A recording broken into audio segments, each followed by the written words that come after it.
You overheard our conversation yesterday, didn't you? My eldest son and his wife are returning home for the birth of their child. So, I need you to clear your stuff up to the yard. Excuse me, but you can't have kids anyway.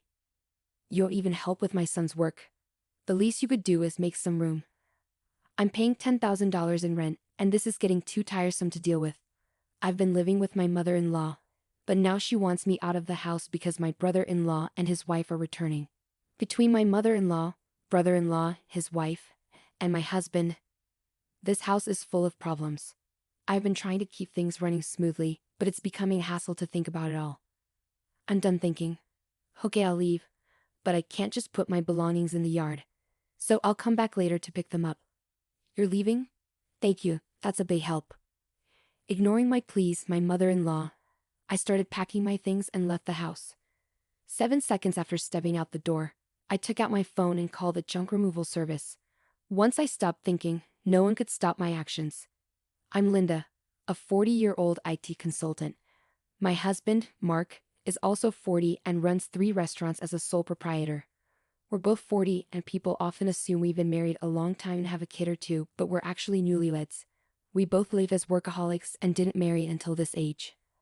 I had given up on marriage just before turning 40, but a random visit to a bar after work changed my mind. This your first time here? Mark asked. Yes, that's right, I replied. Feeling comfortable in Mark's restaurant, I started visiting frequently as a regular. I always sat at the end of the bar, and it became normal for Mark to chat with me while I ate. What does an IT consultant do? Mark asked. Introducing it to companies, strategic planning. I've worked with restaurants too. Once I suggested a tablet-based ordering system to reduce labor costs and improve efficiency, I replied. Slowly, I was drawn to his dedication to his work, and likewise, Mark grew fond of me, seeing that I was a hard-working person. I'm always busy with work and can't talk much. How about we go out for dinner sometime? Mark suggested. Excited about the chance to dine with a restaurateur, I eagerly agreed. We started dating, and 2 years later, as we both turned 40, we decided to get married. Feeling shy about being a bride at 40, I asked my husband to skip the wedding ceremony and we just took some photos of us dressed up. After we got married, I moved from my apartment to my husband's house, a 3-story building with a garden and parking located in a high-end area. The rent is apparently around $10,000. Some might think it's unthinkable to live with a mother-in-law right after getting married, but I'm 40, so I don't mind much. Plus, my mother-in-law is 70 and my father-in-law has passed away, so living together seemed necessary when my husband suggested it. I immediately agreed, but after moving in with my mother-in-law, I regretted accepting so quickly. When I moved into my husband's house, besides the bedroom for us, I even got a lavish office room for myself. His house seemed too big for just 2 people, with many spare rooms. Once I settled in, I asked my husband a simple question. Why do we need such a big house just for you and your mother? I have a brother 3 years older than me. He left home after college, and I've lost touch with him for the most part. He hasn't been home at all, and it's been a few years since I've heard from him. He's such a man that one day he might get into trouble and come back to me and Mom, right? So we decided to rent a bigger house, my husband explained. I think it's a little too big, I said. Well, I got married, and you came, so I guess it all worked out, my husband said with a smile as he unboxed my books and arranged them on the shelf. He talked about his brother Daniel from his story. It seems Daniel is aimlessly hopping from job to job, but my husband doesn't think badly of him. Don't talk about that kid. What if he really comes back? My mother-in-law appeared at the doorway of what would be my office, seemingly checking on us. It appears she doesn't have a good opinion of him, unlike my husband. It's understandable for a mother to show a cold reaction to an eldest son who shirks his responsibilities. However, I'm worried that my husband and my mother-in-law might clash over his brother someday.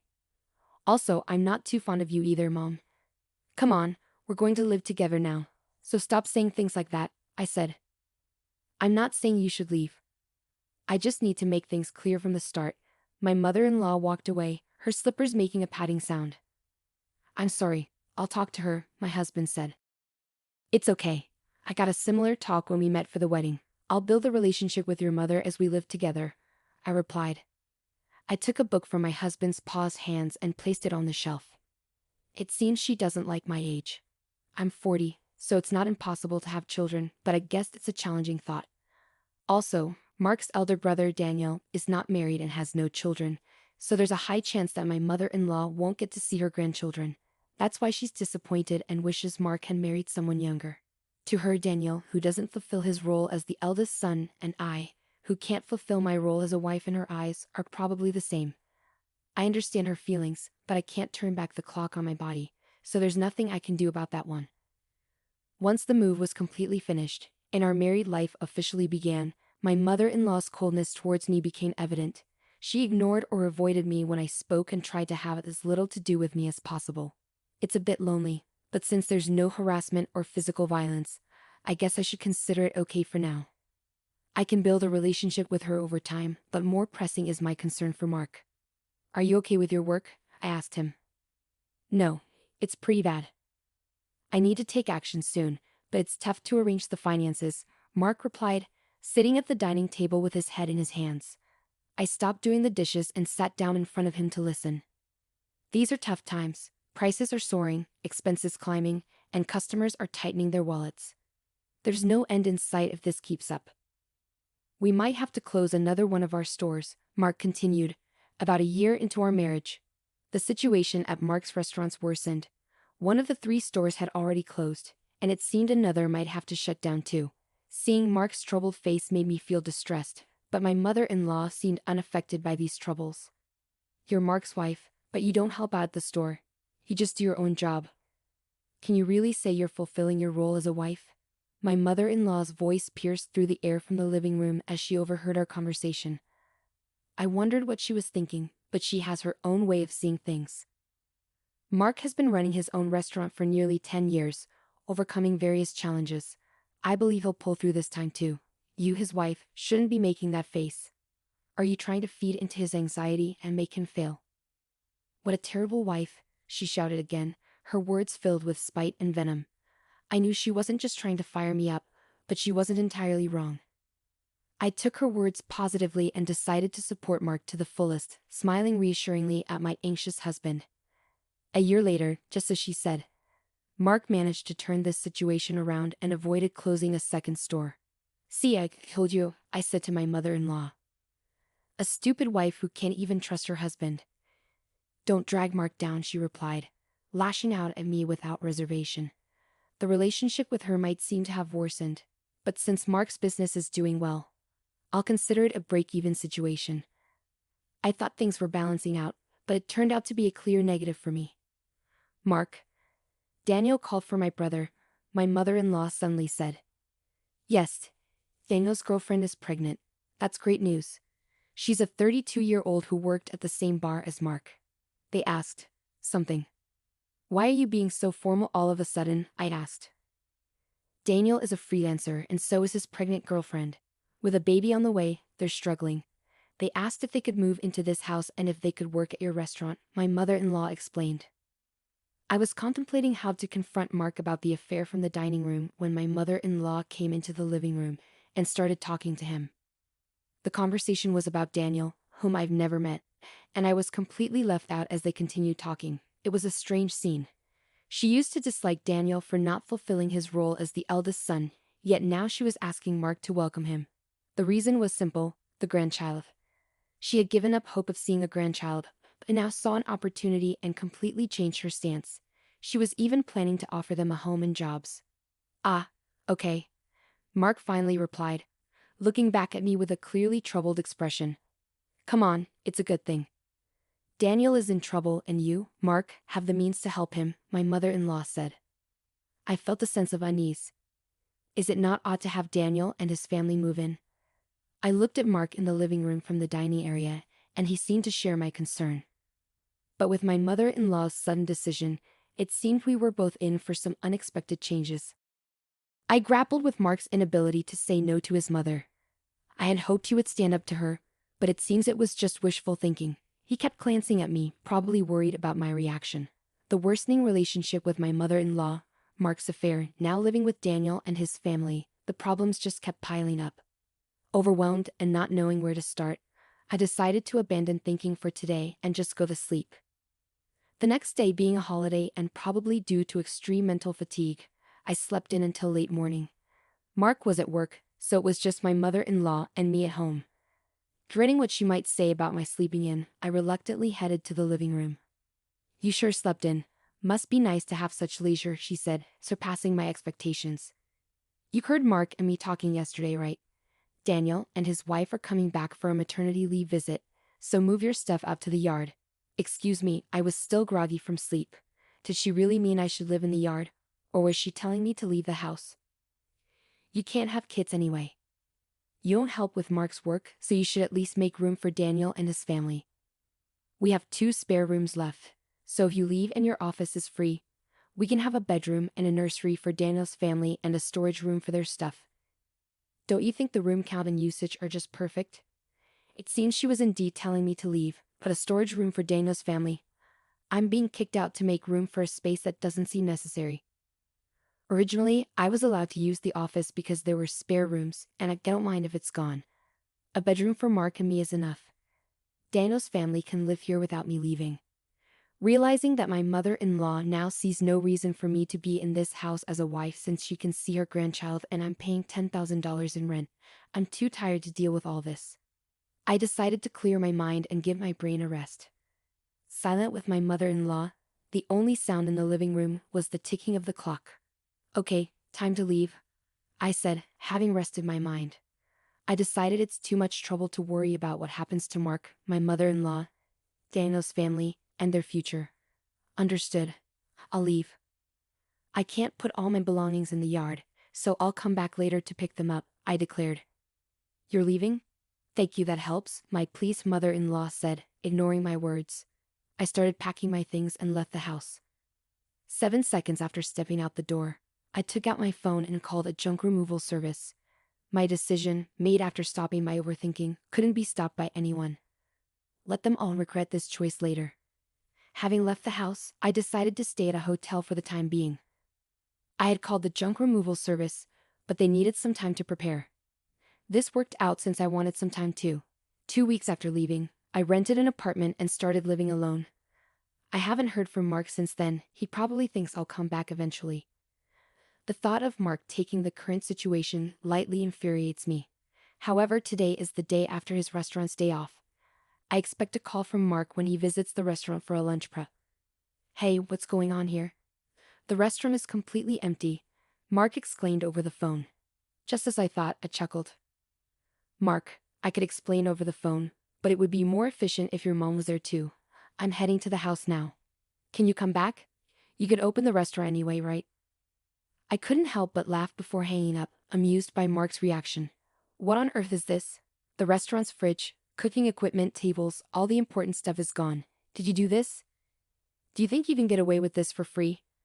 As soon as I arrived at the house, my mother-in-law started yelling at me. It seems Mark had explained half of the situation. There was an unfamiliar couple in the living room, apparently Daniel and his wife. They looked confused and anxious, not fully grasping the situation and my mother-in-law's extreme anger. "It's my restaurant, so there shouldn't be a problem with me starting the closing process or having the items I bought disposed of by a junk removal service, right?" I countered. "Huh? Your restaurant? What are you talking about? Why didn't you explain, Mark? You haven't told your mom, have you? You remember that I still have the main restaurant and the second branch, and the second one was in a financial crisis, right?" Mark began. "Yes, of course. You worked hard to turn it around, changing the tables, chairs, signboard, the restaurant's atmosphere, bringing in new cooking equipment, expanding the menu, and replacing the fridge and freezer to accommodate the new menu, right?" My mother-in-law nodded.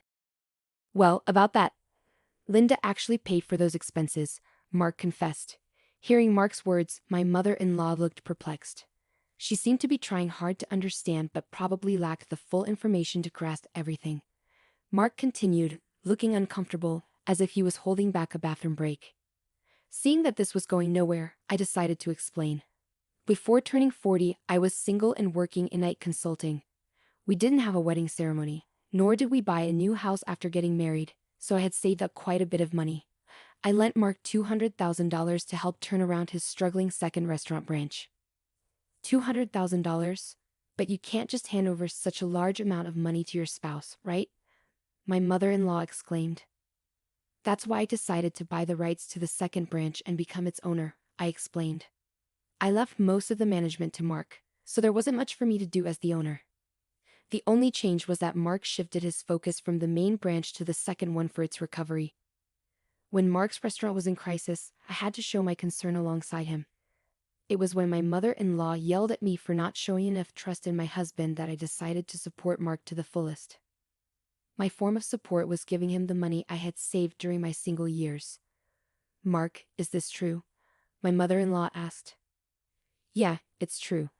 She said it was okay if I failed and wasted the $200,000. She gave me the money, but since it was such a large amount, it was going to fail anyway. She suggested becoming the owner. The plan was to pay back the borrowed $200,000 from the restaurant's earnings. But it was simpler for Linda to become the owner and have the restaurant's income go directly to her. It also meant that she could decide whether to close the restaurant or not. It's a lie. Can something like that really happen? My mother-in-law exclaimed. I understand it's hard to believe hearing this all of a sudden. That's why I brought some evidence, I said, spreading documents like the business license transfer of rights agreement and lease agreement on the table, proving that I was the owner of the restaurant. My mother-in-law's face turned red as she confirmed my name on those documents. Why didn't you say anything about this?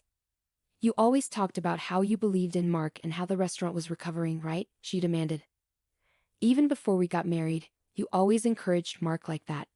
He felt pressured by your words but tried to live up to your expectations. Not wanting to disappoint you as the head of the household, you're pretty cold to people like me and Daniel who don't fulfill their roles, right? That's why Mark couldn't tell you he borrowed a large sum of money from me. He could have just told me. That's why Mark couldn't speak his mind, because you get upset easily. People like my mother-in-law often don't realize they're putting pressure on others.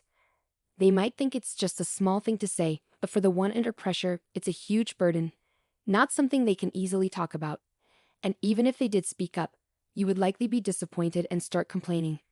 It was essential not to let Mark's spirit break under her constant jabs, especially when the restaurant was finally turning around. That's why I kept quiet too. But I really wish she had refused when Daniel and his family were coming back.